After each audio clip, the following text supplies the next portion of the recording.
Salam sejahtera bagi kita semua, Shalom. Yang saya hormati Bapak Kepala Sekolah, Bapak Ibu Guru, serta karyawan dan teman-teman sekalian, selamat pagi. Puji dan syukur marilah kita panjatkan atas kehadirat Tuhan Yang Maha Esa, karena atas limpahan rahmat-Nya kita dapat berkumpul di sini dalam keadaan sehat dan penuh semangat. Hadirin yang saya hormati, perkenalkan, nama saya Michelle Setiadi. Di sini saya akan berpidato dengan judul Generasi Unggul Berbasis Moral dan Etika. Di era globalisasi yang serba cepat ini, bangsa kita sangatlah membutuhkan generasi muda yang tidak hanya cerdas, berprestasi dan pintar, namun juga memiliki etika dan moral yang kuat.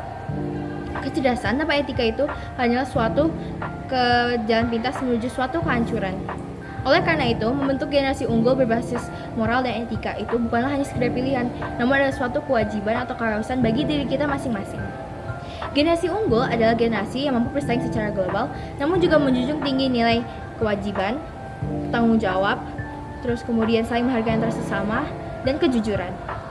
Yaitu orang yang tidak hanya cerdas secara akademiknya, namun juga cerdas dalam emosionalnya juga. Mungkin ada yang bertanya, gimana sih caranya biar kita bisa menjadi seperti mereka? Pertama, harus adanya pendidikan karakter.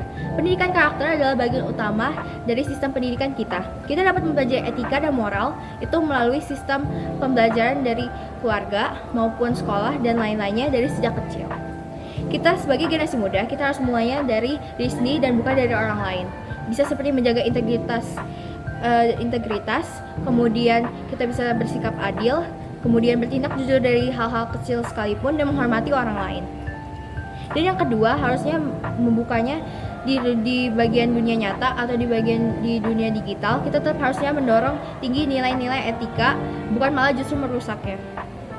Jadi, inti dari pidato saya ini adalah generasi unggul itu berasal dari perpaduan akhlak dan kecerdasan manusia. Tanpa moral dan etika, maka ilmu pengetahuan tidak akan membawa suatu kebaikan.